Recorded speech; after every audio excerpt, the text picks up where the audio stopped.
Адам қартайған шағында мына жеті нәрсеге өкінеді екен: уақытты бос өткізгеніне, денсаулыққа көңіл бөлмегеніне, жастық шағында батылырақ болып, көп жерде тәуекелге бара алмағанына, жақындары мен отбасына жеткілікті уақыт бөлмей, олармен бірге қызықты сәттерді өткізе алмағанына, өзі қаламаған ісімен айналысқанына, мүмкіндігі бола тұра адамдарға жақсылық жасамағанына, аз саяхаттағаны үшін. Адам есейген сайын балалық шағын аңсайды екен.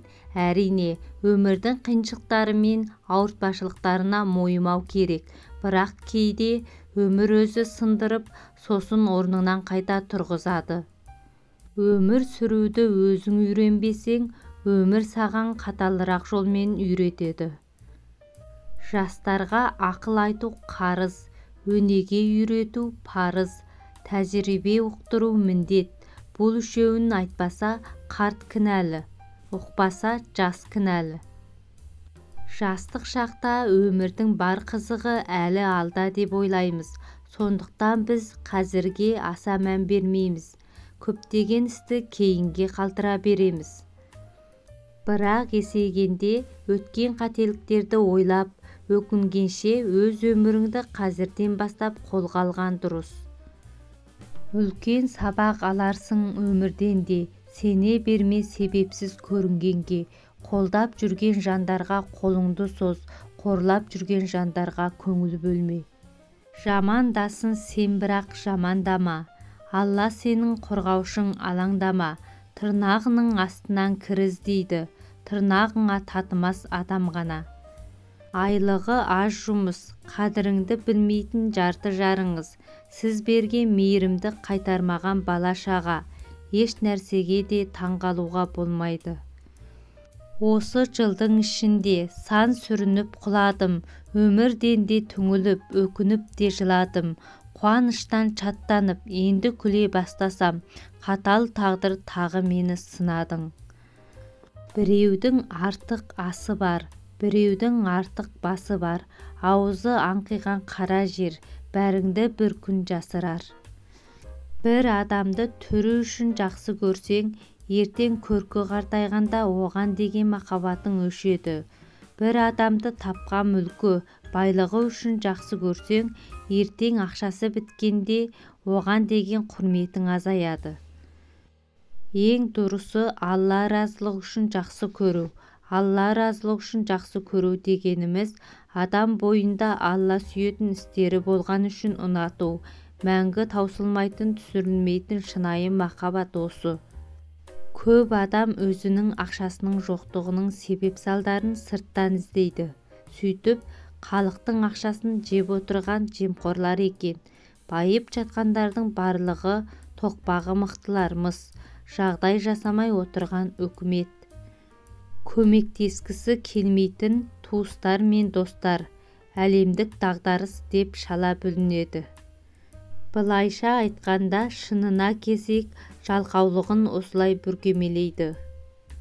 Елің үшін төгілсегер ащы тер, жақсы адамдар еңбегіңді жақсы дер. Сені жақсы көрсін десең барлығы, ең бірінші өз-өзіңді жақсы көр.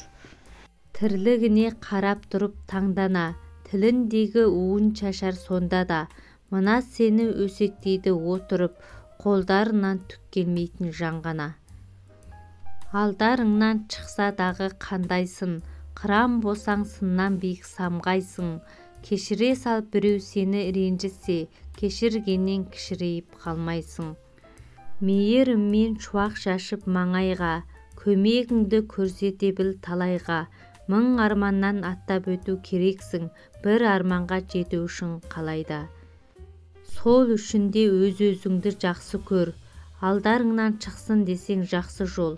Жақсы жанды жолықтырғың келсе егер, ең бірінші өзің сондай жақсы бол. Бұл өмірде неше түрлі адам бар. Сен туралы білмей жатып жамандар. Мына сені жек көреді біліп қой, өзін жақсы көре алмайтын адамдар. Мейлі біреу сені дұшпан санасын, мейлі біреу жаман көзбен қарасын, Сен оларға жақсы көзбен қарай сал, сонда олардан жоғарылау боласың.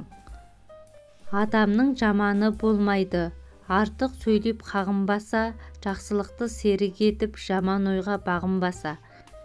Адамның жаманы болмайды, игере алса ақыл ойын, атақтан да байлықтан да биік қойса абыройын.